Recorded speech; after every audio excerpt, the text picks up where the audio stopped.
The TECCA is the Technology-Enabled Care Coordination Agreement. And what it does is it really allows CCNC to share data with local departments of social services. The TECCA establishes a contractual relationship between CCNC central office and a county or county department of social services. It outlines the obligations and liabilities of each party and describes the Fostering Health NC program expectations. Any party who signs the TECCA also agrees to the terms and conditions laid out in a separate document, the CCNC Participation Agreement.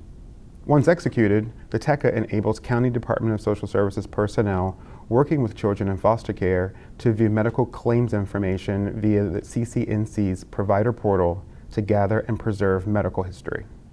So once the TECCA agreement is executed, Department of Social Services staff would be able to access medical history, medical claims data, to help us gather medical information on children who are in or come into foster care.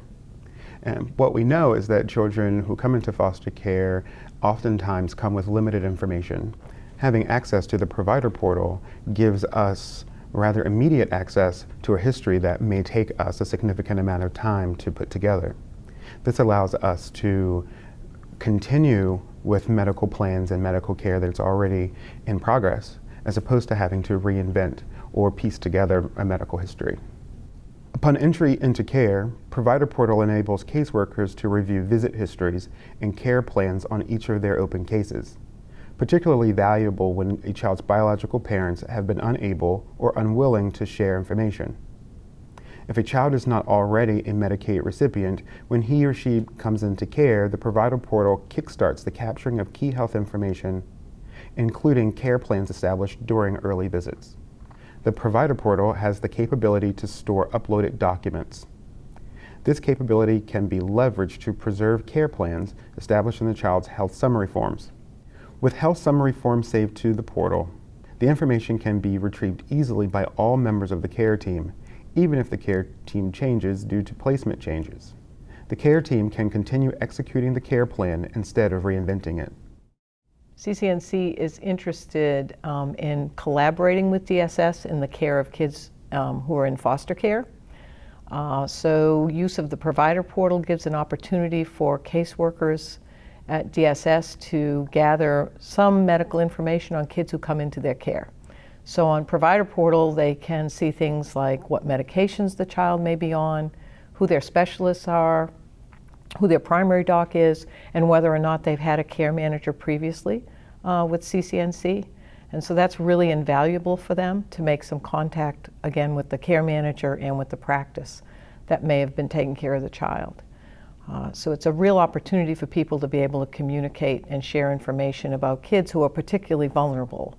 What we know is that kids in foster care are, by definition, kids with special health care needs, so really need good coordination of care. And it allows for providing continuity of care for these kids. As you may know, kids in foster care often get moved around quite a bit. They change placements, and historically we lose information about them. And so a new physician is seeing a child and they don't have important information for their health and growth and development. There'll be information there about their physicians who've taken care of them, their immunizations, their medications. So as a basic tool, it gives everybody information about the child's background. But it can also be a very useful communication tool. So there's the ability to upload information onto the provider portal. So for instance, at a provider's office, if they have a visit with the child as they enter foster care and they want that information to be able to be shared with the caseworker rather readily, they can upload the results of their assessment and the caseworker can look at those. The caseworker then is able to know what pieces of information they may need to communicate further, perhaps to the courts, etc. So in order to get a TECCA executed with a DSS agency in your network, essentially the first thing you want to do is start a conversation with the DSS agency.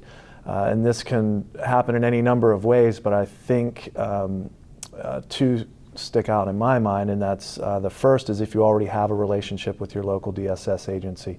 you'll want to go ahead and tap that relationship. And that, a lot of the networks have a foster care work group, and I think that's a great place to introduce the TECCA to the DSS agency in your network. And if you don't have an existing relationship with them, then you probably want to reach out to either the DSS director or the foster care supervisor and introduce them to the TECCA.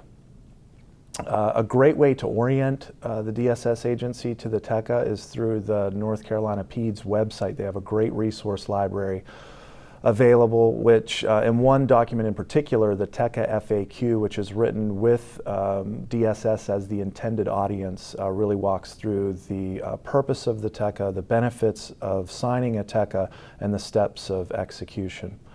So once the DSS director or the county manager at the DSS has decided that they want to go ahead and sign the TECCA, and they do that, then they would forward it on to the network representative, which can be the executive director or the contracts manager at any particular network. That network representative will then forward it on to CCNC Deputy General Counsel, who will work through any issues with that particular TECCA and obtain the appropriate signatures. At that point, you have a fully executed TECCA, which gets returned from CCNC back to the DSS agency, and also the network receives a summary report, which essentially tells you that the TECCA has been executed and what program elections were selected. The local network can expand the use of provider portal amongst the DSS agencies in their catchment area. First, by making sure that the CA2 providers in your network are actually using provider portal. Some of the ways that you can do that obviously is provide them with resources. For instance, you could connect the practice manager with the network administrative manager, the NAM, for credentialing purposes.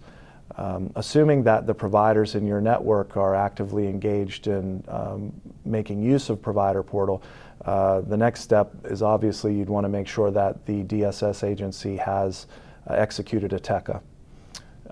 So once you have an executed TECCA and you're ready to get them connected to the portal, you want to help them identify who their authorized users are. You can do this by having a conversation. You could also help them write their user access policy, help them create a user access policy. But very important, you want to help them identify who should and really who should not have access to provider portal. Once you've helped them identify who the users of the portal should be, then you want to make sure that those users are trained on how to actually use the portal. Again, connect them with the NAM for credentialing purposes and help them work through any issues that they might have. And finally, the care managers can help increase the utility of provider portal for the DSS agencies by making sure that the health summary forms are saved to the portal so that they're easily accessible by all members of the care team, even if the care team or the medical home placement changes.